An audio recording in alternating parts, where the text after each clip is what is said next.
Okay. It's recording.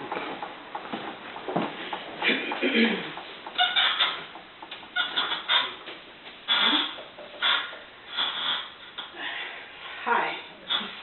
Hello. Yeah,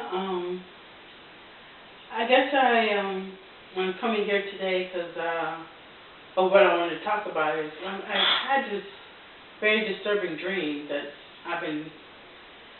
it's been swirling around in my head, and just trying to get some kind of understanding of it because I've had it a few times the past few nights, and it's really kind of get to me.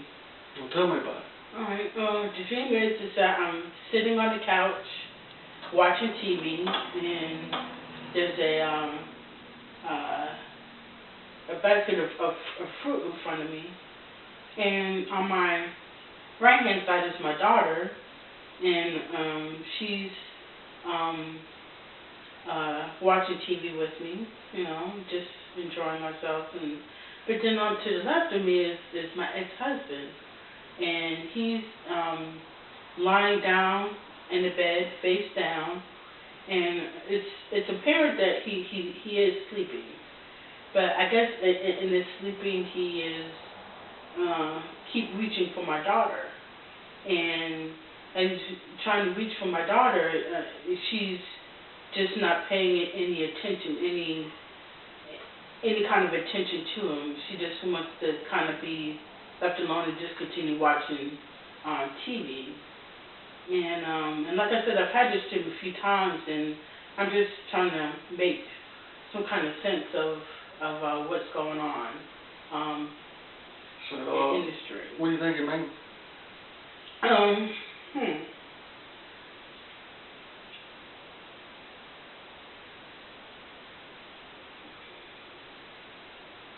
You know, I guess in my position, I'm in between my ex-husband and my daughter, and and it's kind of like I'm in the middle of these two, and well, I tell you, with the dream in mind, let's do a little free association. Okay. So whatever's on your mind. Okay. I just I'm about my position in the dream, because I don't really seem, I'm in the middle, but I don't really seem too relevant. I mean, my ex-husband, he's not reaching for me, he's reaching for my daughter. So I wonder if I'm somehow standing in the way of him connecting with her, or am I supposed to be some kind of facilitator of him trying to reach over to her, or am I just not supposed to do anything? I'm just there observing, just as an observationist. So I'm just trying to figure out what is, why am I in the middle of these two people? Why am I even there? Really. So, and then, we're sitting there watching TV. Why isn't he watching TV with us? Why is he off sleep and just in another place than where we are? I wonder if that might have to do with some distance between us. That he's in another place and I'm in a different place in life and all it is. But really my main concern is for my daughter. Because she's acting very strangely towards her dad. And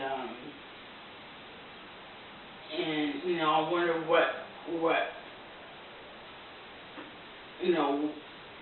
what her attitude towards him is all about. I mean, I have some ideas, but I'm not really too sure about them. This stream brings up a lot of questions inform me about the dynamics of our relationship, and maybe even might reveal something about our relationship to one another. Well, one of our previous sessions, you told me about how your ex-husband was very sick. He found out he had cancer, and he was in line for a liver transplant, and you were worried that he might die. Yeah.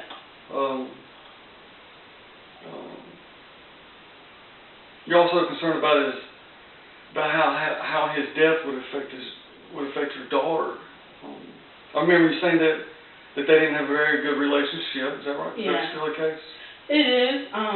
He tries to reach out to her and have some kind of a relationship, but she has a lot of anger towards her dad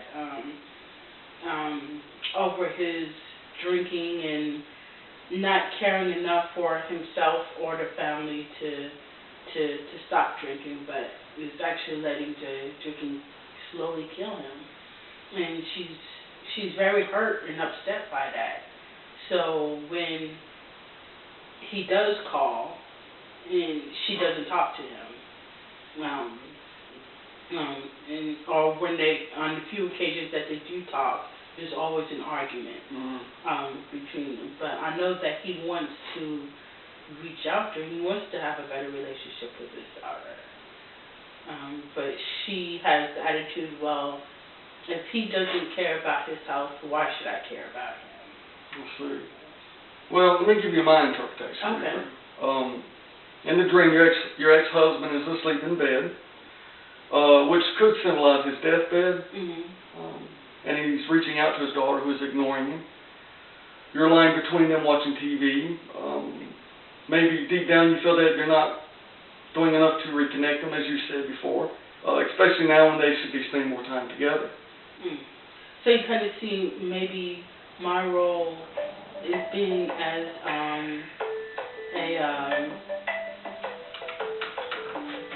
Is that my phone?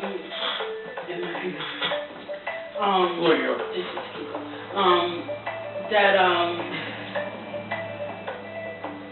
Maybe that I could be doing more in helping them to connect to one another.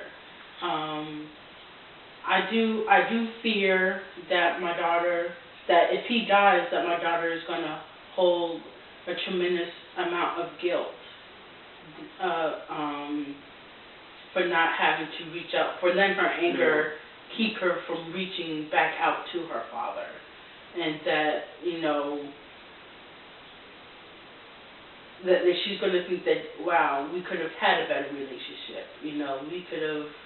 I could have been closer to him. And I don't want that for her because, guilt is it's not a good feeling. It's not a good thing to carry around with you. And I want to try to save her from that. But I don't necessarily think I know how to.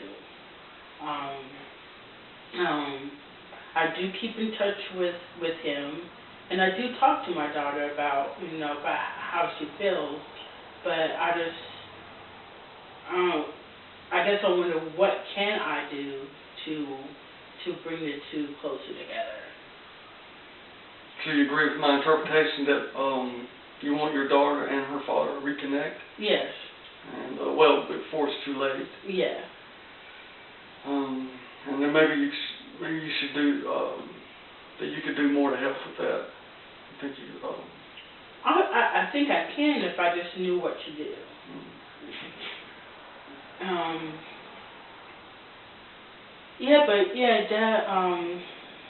That does make sense. I am worried that if he dies, my daughter would be crushed and overwhelmed with guilt because she refuses to have a relationship with her father, and that she'll regret it for the rest of her life.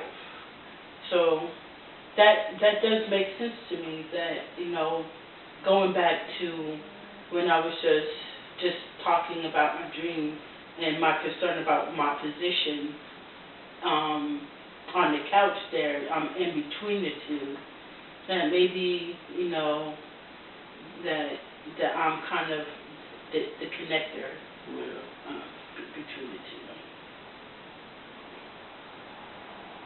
Okay, let's do the interpretation of resistance. Okay.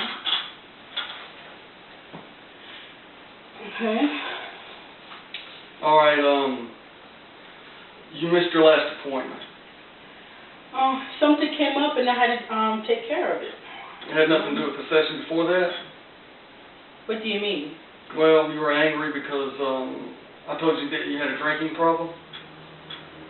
Yeah, well, you were wrong. You don't know me, and so don't pretend that you do. Well, you lost 2 jobs because you were caught drinking at work. You had a DUI, and your daughter said that, Wait, you know, do you know that what she did to me this morning? She hung up on me. She shows no respect for me after all that I've done for her, and she treats me like that. well, you kind of cut me off. What do you think that might mean? I mean, why did you do that? I don't know. I thought you were finished. Well, I don't think you like really talking about your past. It's painful, maybe. You have a lot of regrets? I just don't see any reason for digging up the past. Well, I think it's important that we learn from our past mistakes. Wouldn't you agree? Well, yeah. Can you think of any mistakes you made in the past that you would like to learn from?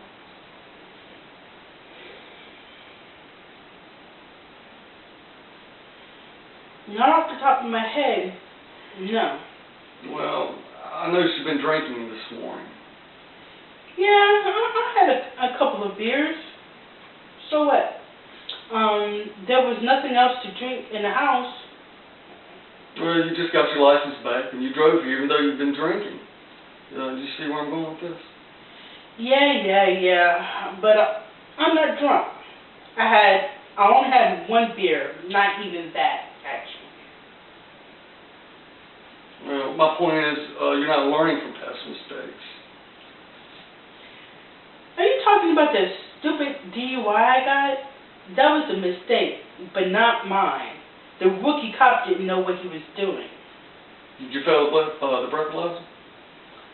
Yeah, but I wasn't drunk. I'm telling you, that cop made a mistake, and I'm the one who has to pay for it. I see a lot of resistance here. And my goal is to help you become aware of the reasons for your resistance so that you can begin to deal with them. At the beginning of the session, you were hostile with me. You were angry because I said you had a drinking problem. You also cut me off and changed the subject when I brought up some things that had happened to you in the past due to your drinking. Talking about those things, even thinking about them, makes you feel uncomfortable. You'd rather put them behind you and forget about them. It's easier to do that than own up to them. Instead of being honest about why you were drinking this morning, you made excuses for your behavior. You didn't want to admit to me or yourself that you wanted to drink. When I brought up the fact that you've been drinking this morning, you said you only had a couple of beers. But later you said you had less than a beer. I think it's easier for you to accept your drinking if you think and tell others that you drink less than you actually do. Also, you said that the cop made a mistake when he arrested you for a DUI. You said he was inexperienced. When we don't want to take responsibility for our actions, we look for fault elsewhere. I think that's what you're doing. What are your thoughts on that?